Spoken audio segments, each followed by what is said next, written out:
Hello YouTube, I am back. So I'm here to talk about Stranger Things. I don't think I ever talked about this show on my channel before. This will be probably the first time. So yeah, I've always loved this show. We all know the influences of the show. 1980s, ET, classic 80s sci-fi, all that jazz. I loved it. I've thoroughly enjoyed every single season. But I think to me, the Duffer Brothers with having that big break, even though COVID did affect it, this season, oh my goodness, a home run. Now I'm not nervous for season 5 anymore. Just the way they were hyping this up, all these episodes leading up to certain things, it was just so great. And I loved how each character came out this season. So this is going to have really big spoilers. If you have not seen it, I have seen volume 2. So this is reviewing, the whole of season 4. So please watch it first, then come back. So, like I said, the main villain, Vecna, I think is great. How they incorporate him into basically, stuff that's happened since the first episode of this series is great. How he's number one, how he's Henry, and how he's connected to 11. I think is very great. Very poetry, it rhymes a la George Lucas. I love that. And it's indicated at the end of the season that he's not fully dead. So I kind of had this feeling of being nervous for the final season because this villain was so great and so good, played very great by Jamie Kimmel Bower, and killing him off and who was going to be the main big bad for the final season. So I'm happy that he's not dead. We don't know where he is or whatever. Will said that he felt him, so there's that. And so anyway, that was great. Sadie Sink, what more can be said about her? She plays Max. Fantastic this season. The running up that hill moment and the one in the finale, I think was great. And, I was scared for her, I was like, and I was hoping because I thought, okay, she already had her moment near death, but they put her through the ringer yet again. But of her own volition, just Max wanted to save people, so she put herself in that position just to save people. And I think that was a great thing of her character. But she was in the end of it. I was there panicking with with Lucas. I thought she was gone, but she's hanging on there by a thread still. But but I think seeing in her psyche and everything, I think it was a great thing of her this season, and I'm so happy that she had a big part in this final season. As for 11, Millie Bobby Brown, of course, she's amazing. I love what they've done with her arc. It feels full circle with her. She's come so far this series, and it feels like she's big time ready for whatever's coming in the final season.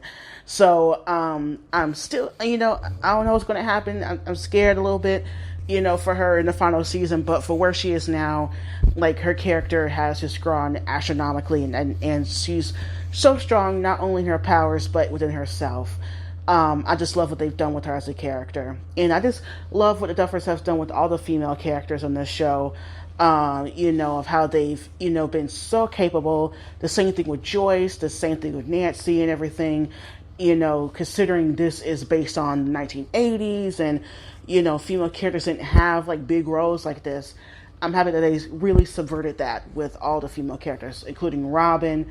I'm loving that we're seeing that she has a crush on this girl and everything, and how she was really, really included in, with Steve and Eddie and everything this season. Pairing her up with Nancy was a fantastic idea.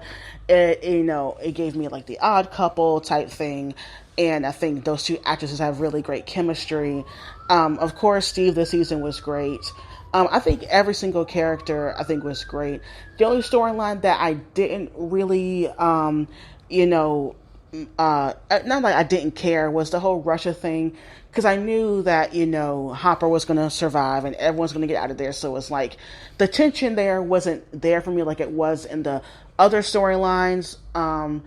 So I kind of not skip but breeze through those a little bit. But I loved that Joyce and Hopper got to reunite. I'm happy that they're all finally home and all finally together.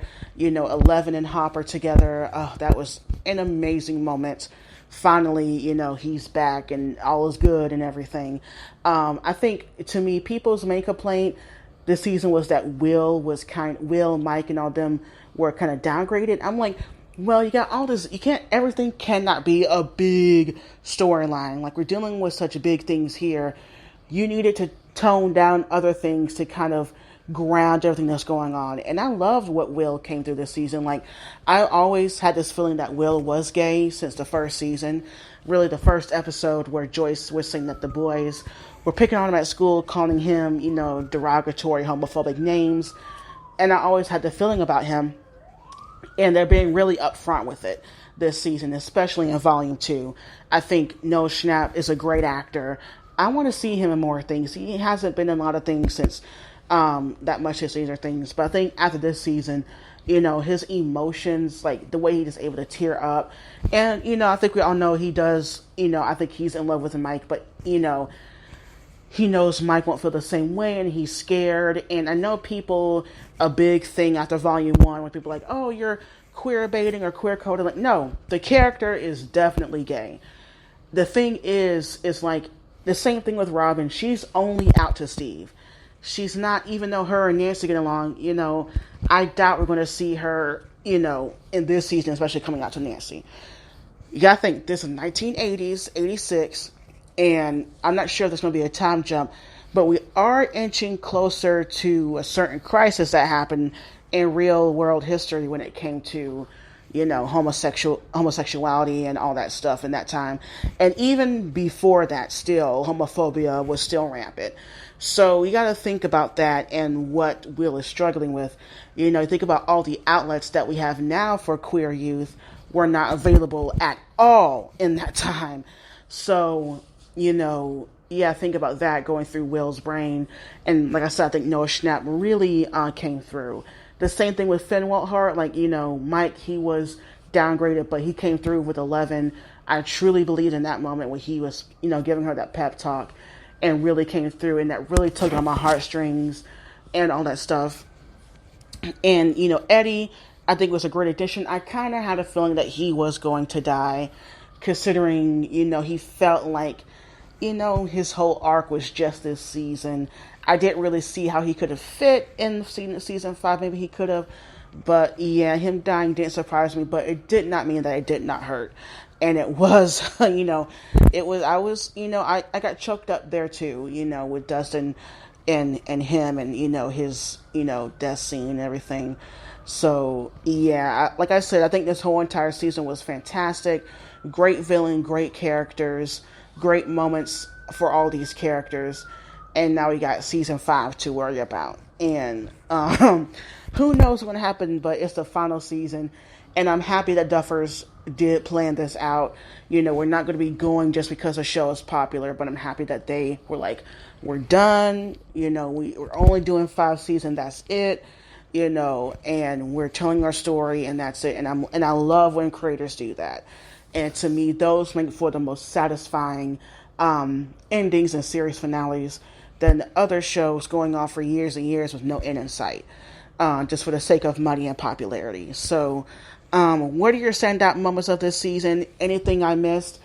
Put them down in the comments. What are your predictions for season 5? Bye, YouTube.